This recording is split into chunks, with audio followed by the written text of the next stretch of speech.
Alright, so my mic wasn't recording the whole time, but I did have a backup going, maybe? I have no idea. So I might have just lost all the audio from that section, so if I end up redubbing over that, then you'll know what happened.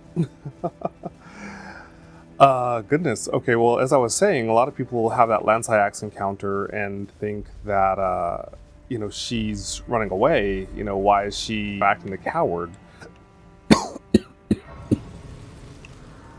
But if we take Lansaiax and we compare her behavior to Adula, we know that Adula, we can extrapolate, right? So we know for a fact that Adula is in a covenant with Ranni. And we know this from what we talked about before, that when a dragon encounters somebody who bests them in this world, they are willing to forge a covenant with them and stand in protectorship with them.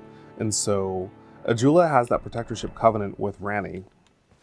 And so it's a little bit of guesswork why Adula backs off when you take out, a fourth of her health in Ranni's domain.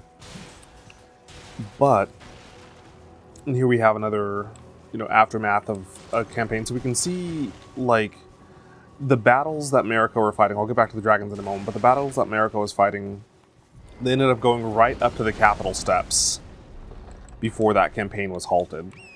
I've never used the Troll's Golden Sword, so we have these remnants of these forces all scattered throughout the region. But getting back to Adula and the other dragons, is this where we're gonna take a little full trip? Getting back to Adula and the other dragons, it's this concept that perhaps Adula was under orders to allow whomever was powerful enough to, wound and incur a certain amount of damage on her, that Adula would then allow that person to meet with Ranni. But we know that Adula stands a sovereign sigil that is not interrupted, later in the game. So perhaps Lansaiax is doing the same thing, where Lansaiax retreated from what wasn't the real battle that she was there to fight. But that's all a little bit of conjecture. So now we have to fight Godfrey as our first boss here. Another faith-resistant boss. And I don't know if Godfrey's... I don't know if beings in the jails bleed, actually. Tell me.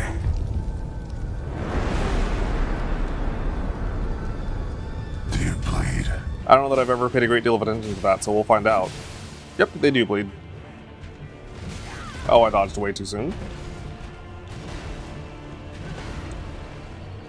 So, Godfrey is an ancestor of Godfrey, hence the similar name and the similar...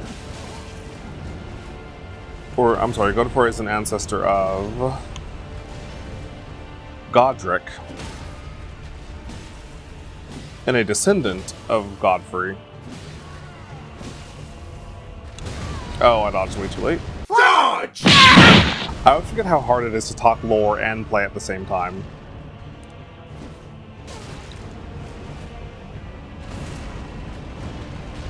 So we see this idea of grafting as something that Godric got from his ancestor.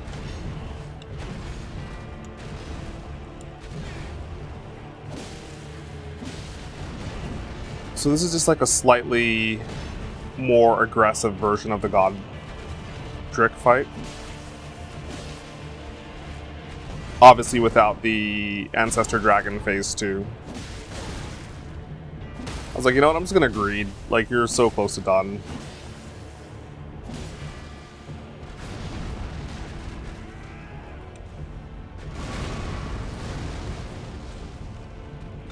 And it's not really worth using my Ash of War in this fight because, again, he is wholly resistant, like his descendant.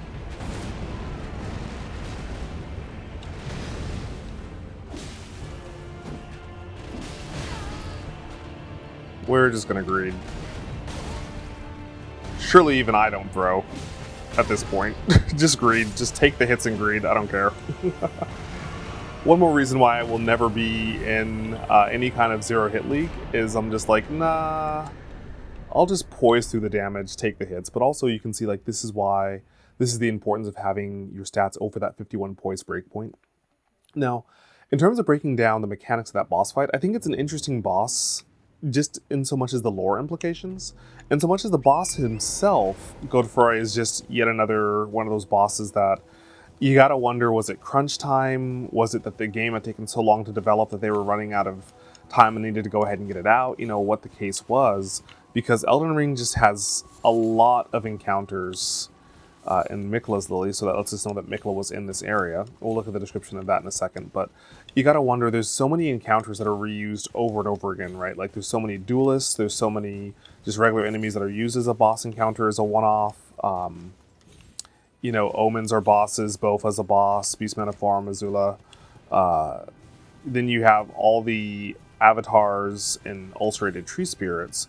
And you gotta wonder, you know, was that done for some manner of story reason? Or was it done for, hey, we said we'd have so many bosses in the game and we only have so much development time? So, hard to say, right? I mean, Shadow of the Erd Tree recycles some of its dragon encounters, but beyond that, I think Shadow of the Erd Tree, for the most part, is unique encounters. So I kind of feel like it's just a case of, you know, let's pump our... I meant to say no. I was going to pump strength. That's fine.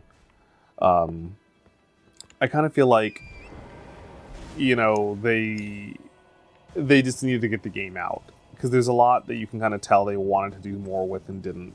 So we have this kind of Colosseum here. This is the lift that we would have ridden up to get here if I had gotten the other medallion half. And we can see these figures here, you know, some with spears, some with staves, all manner of figures in a state of veneration, right? So this imagery here... Oh, right, if I don't have both halves of the medallion, these guys pick fights with me. The imagery here invokes this sense that these are things that we are venerating. These are warriors that are of value to this society and this culture. And again, we have this maternal imagery. Why didn't you dodge? Okay, that's rude. But the trees are coming up almost like hands reaching up to a mother. And we're closer than we'd ever been to the Erd Tree now. And whatever this other big glowing tree is, that's interesting. But let's pick a fight with this guy. Did I ride past the side of Grace here? Alright. Let's pick a fight with this guy. Now, this is one of the few enemies that is like, okay, like, being a holy build's actually worthwhile. Because typically in the base game, as you guys have seen, holy builds can be viable with some tweaking. But they also can just be dreadful in the base game. But Knight's Cav is one of the few bosses that make it kind of worthwhile having a holy build in the base game. And again, like, if you're not... Right, so this is another example though, right? Like, what I think is great about how Miyazaki decided to handle all these repeat boss fights is, like, yes, it feels like half of the boss fights are just tree sentinels and avatars and Knight's Cavs and other recycle bosses, which, fair, right? But Miyazaki was smart enough to also have storyline reasons why we're encountering these people. So like the Knights Cavalry, when you collect their armor sets and their weapons, the Knights Cav are clearly part of the actual narrative. They're not just here to recycle bosses. I mean, they are, but the actual narrative tells us that the Knights Cavalry were a special forces of knights that had a specific pointed task assigned to them. And so, you know, yes, we are just recycling bosses, but also we have a storyline excuse for these recycled boss encounters, which on a mechanics level and a design level, I think it's just very fascinating, because it takes what could... Hi, Bach. I wasn't really doing your quest, so we're going to just ignore you for now. Bach, like most other people in Elden Ring, he's kind of better off not knowing you. Because the more people that you talk to, the more don't make it to sweeps. So I'm trying to think, like, people that are actually better for knowing you. Like, genuinely better for knowing you pretty much is just Nefeli, right? Because Roderica has plot armor. Ranni has plot armor. I guess Ranni's better for knowing you because she can't realize her ambitions without you. And this is one of the interesting things, right? Like, people, I'll just say the word, people simp for Ranni really hardcore. And I really didn't like Ranni at first, just like I really can't stand Edelgard in Three Houses. But I think over time I kind of came to, like, see why she's the way she is more so, and we'll talk about that when we actually do Ranni's questline. I came to kind of understand why Ranni is the way she is. And I think, like a lot of these characters, the character themselves, for me personally, is like less annoying than the fanatical community around the character that's just like, no, Ranni's the best, I'll fight your dog. Like, and that's just obnoxious to me. By all means, like who you like, but to the point that you're like being insulting and mendacious to other people, she's made of polygons. It's not worth being mean to people over them not liking your favorite character. But I kind of came to understand why Ranni's the way she is and kind of give her more of the doubt's benefit for her behavior. But not unlike Mikola, and it's interesting, Ranni and Mikola are very similar in that they are both perfectly fine, taking advantage of and using the people around them to get what they want. I was just thinking there was like a much better way for me to approach this boss fight, but whatever, I take risk in life. What I should have done, what I'm going to done, is actually just take this teleport here, which is going to bring me over close to the Windmill Village area. And we will deal with, by the way, if you want the Battle Mage set, fight that guy up there, but we're not an intelligence build. And if you want a nice little circlet and bit of lore, there's a nice little armor set up here that we'll just go ahead and swing by. So you got these dancing women that are super creepy. And as long as you don't do anything to them, they won't do anything to you. And it's very... what is it? Is it summer?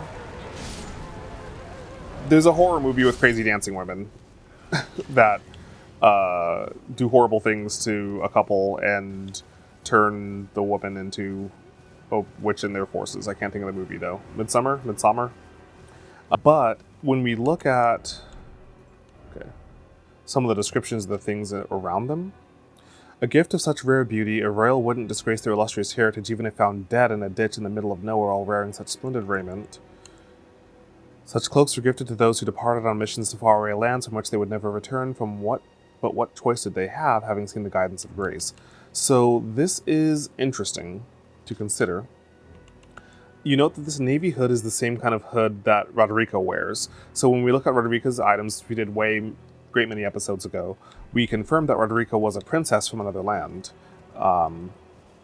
And that raiment denoted her royal status. Now, coloration, again, is very important in Elden Ring. There's a blue dancer who trained Melania, so it's worth considering that the blue and the red are probably opposing royal families. In the DLC, we have a red-garbed dancer who's a swordstress, Rakshasa, I believe, that may or may not have been somebody who stood opposite Melania's mentor. But when we look here and we see all these wreaths, right, it's very much, it conjures a lot of that kind of Netherlands polytheistic cultural celebrations. And again, these women leave you alone for the most part. But if you get their outfits and their weapons and you read the descriptions, they rose up and killed and ate the nobility. And they're just dancing, celebrating, having flayed alive and eaten the nobles of this area. And see, these ones all of a sudden turn hostile. And what's interesting to note, because I didn't do anything to them, I was just in their vicinity, which the others didn't care about. And we see them like praising, we see them dancing, we see them collecting flowers, playing instruments. What's interesting is we have a Godskin apostle up here, almost as though standing watch over this village. And that's a fascinating concept to me. To me, these dancing women are in some capacity connected to the Godskins, who are, again, sworn enemies of Marika. There's some interesting theories floating around that I need to look into more. Some people believe that Marika's the Glowmite Queen, which would be weird, because Marika um, you know, was supposed to have seduced and betrayed and killed the Glowmite Queen. Well, she didn't kill the Glowmite Queen, she had Malekith do it. But another theory that I've seen going around, slight trigger warning, is that the Glowmite Queen may have been Marika's sister, which the thing of it is that because we have so little information to go off of about the Glowmite Queen, you ask anybody, the Glowmite Queen is everybody. The Glowmite Queen is Marika, the Glowmite Queen is Melina, the Glowmite Queen is you, the Glowmite Queen is... If you say your mom, you're fired! My mom? Get out! It was worth it! like, you know, like, everyone's been speculating who this character is because we just have so little to go off of about her, but she's clearly so important to the story and the lore. What I will say is the whole aspect of the seduction and the betrayal, if the Glowmite Queen was Marika's sister and she was seduced and betrayed by her, there's a place where that would answer a question that I've had about Mikola all this time. I'm not saying that I lend credence to that theory, and I'll say why actually I feel like that theory doesn't make a lot of sense. And again, I've not looked into everything that everybody posits around it. The reason why I would say that theory doesn't make a lot of sense is because we know that Marika's people were subjugated by the Horn Scent and treated as little more than cattle in a vehicle for their twisted religion and their twisted exaltations. And so Marika's sister being of that maidenly bloodline, it doesn't make sense to me that the Horn Scent would have her be a queen. That Marika would have had a need to seduce and betray and burn to the ground. That just narratively doesn't really flow for me. And Marika herself being the Glowmite Queen, again, doesn't really jibe for me. Even if we consider that Marika is just so super duper special that she had a third self instead of just two, again, that doesn't make a ton of sense because just narratively speaking, we then have Marika having to get revenge on herself for subjugating her people from a position of power. And I mean, clearly she's able to exert control over Radagon when she wants to. Radagon was able to break away and do what he wanted, but she was able to subjugate his will by degrees. Or that Radagon was just, that up about Golden Order fundamentalism. But regardless, it just narratively doesn't, it's not satisfying narratively. And that's something that you've got to consider with lore or with theory crafting is, one, how many things you have to ignore to make what you want to be the canon. And I think it's fair to say you have to ignore a lot of things to make that be the canon. And then two, you have to ask yourself, is this narratively satisfying? Right? Does this, and that narratively satisfying question mark comes into play more or less depending on how good of a writer you're following, right? Like, there are a lot of writers who just don't, typically if something is not narratively satisfying, it is probably not going to be the direction that an author goes in. But if you're following an artist who's just not very good at what they do, then, taking the less satisfying route is highly probable. Miyazaki is very good at what he does, though, as is his team. So it's not narratively satisfying. It doesn't make a great... You have to ignore a lot of other things. But, hey, they could have some pretty good points. The thing I was going to say, though, is, again, slight trigger warning. So we know that Mikola went and basically forced his brother to be his bride. He uses his power to control people's minds to make Radon be his consort. And he wants Radon sitting on the throne, carrying out his will. And he chose Radon because of Radon's kindness, because of his gentility, because of his honor, and because of his power and prowess as a warrior. And the fact that he chose Radon as his consort, also... Oh, did we just do it? Hey! But I still got the win. As long as it says enemy felled before you die, you still get the win. So, double KO. All right. So Radon is Mikola's half-brother from the union of Radagon and Renala. And Mikola also exerting his control over Moog in the very specific way that he did as well.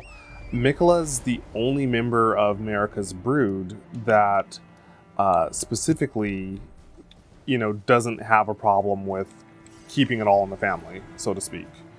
And it's always been, I mean, beyond the fact that that's just mega gross anyways, but fits in with this concept that Elden Ring it's a Greek tragedy, it's a Shakespearean tragedy, it's allegorical for the Norse pantheon of the gods as well.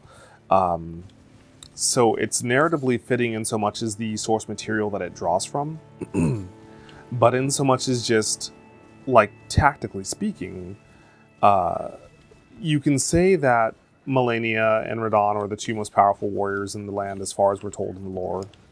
And Mikola's going to want the most powerful warrior around to be his consort. I would argue that the Tarnished, is a significantly better choice from that regard, and I think that would have been a lot more narratively satisfying for me personally. Again, beyond the fact that it's just gross, and to be clear, because the internet likes to take things and run with them, by no means am I saying Miyazaki's gross, or am I saying Miyazaki's into weird things. Miyazaki wrote a fantastic example of a Greek tragedy, a Shakespearean tragedy. He looked at the material and followed it to a T. Not all stories are meant to be comfortable. Not all stories are meant to make us feel good. Some stories are meant to be uncomfortable, to make us confront some unfortunate things, some dark things. Case in point, I do not recommend you look too deeply into this particular movie, and I saw it when I was way the heck too young to have seen it, but The Belladonna of Sadness is one of the darkest movies that I have ever seen, and it's actually by the guy who made Astro Boy. But as dark and messed up as that narrative is, it was written to serve a purpose. It was written to specifically deal with, abuse and the mistreatment of women and things of that nature. And so, and the concept of when... Do I want to bother changing to something that actually has blunt damage? Of a group misusing religion to harm as opposed to elevate, which is what it's meant to do. So not all stories are meant to make us feel good.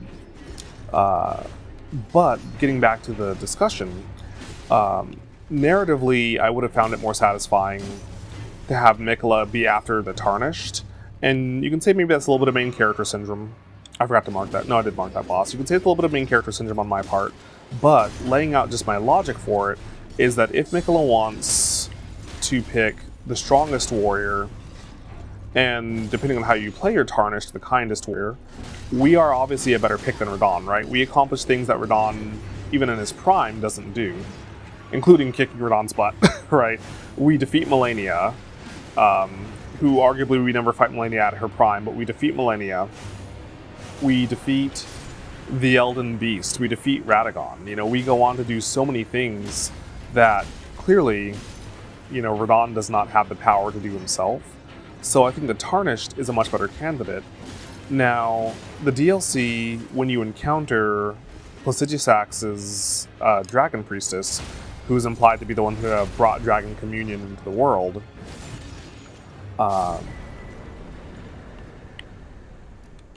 there may be a reason why we are not a good candidate to be a consort, because the specific language that she uses for us implies that she is choosing to be out. She chooses us to be her lord, right? So there's some very particular verbiage that implies that the Tarnished may be a demigod themselves. And so following that tract, it's plausible that a demigod can't choose... Well, actually, I take that back. Because as I think about it, right, like, Radahn is a demigod as well. Yeah, I don't know. I don't know why we weren't chosen. I think we're a much better choice than Radahn.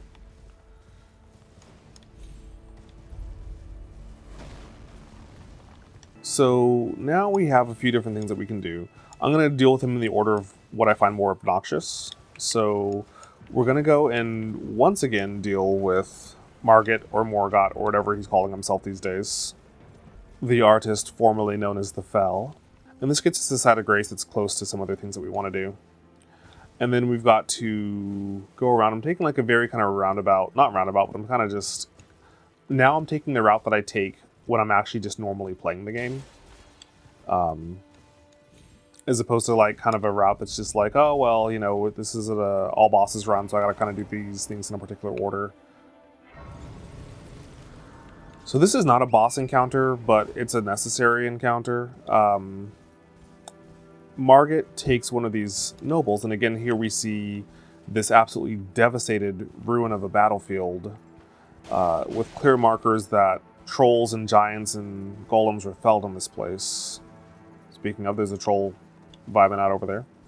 But Margit takes this noble to come in and duel us again.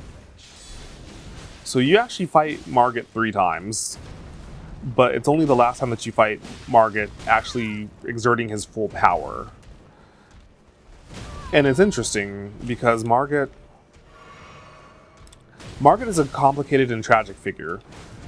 You know, one of America's first children, because he bears the mark of the omen, he was forced to live underground, he was discarded, he was unloved, the Erd Tree rejected him. And what I find interesting to me, too, is that the Hornsent place a curse on Marika. And I think in a lot of ways that curse that is placed on Marika is visited on her through her children. Each one of Marika's children is afflicted in some capacity.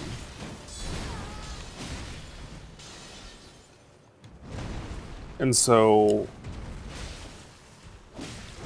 you know, what more Pyrrhic of a victory can you have than to have your own children be cursed to an existence of revilement and hatred, which is what occurred with her, you know, her sons Margit and Moog. So this doesn't really count as a boss encounter. I will mark this on the map, but it's not really a boss fight, I don't think. But I'm sure the list will probably consider it one. But Margit, knowing he's rejected, being raised underground, you know, hating himself and trying to tear off his horns that just keep growing back, he more than anyone really fights to uphold what he believes to be his mother's vision, fights to uphold the order of the Erd Tree and the ordeals of the Erd Tree. And again, we have the Tree Sentinels here in a place of great veneration. I'm sorry, not the Tree Sentinels. Yeah, the Tree Sentinels. I had Haligtree on my mind when I said that. We will deal with you in a moment. I want that side of grace down there. But, you know, Margit, knowing that he will never be accepted by the people that he fights for, he truly is the most noble of Marika's children.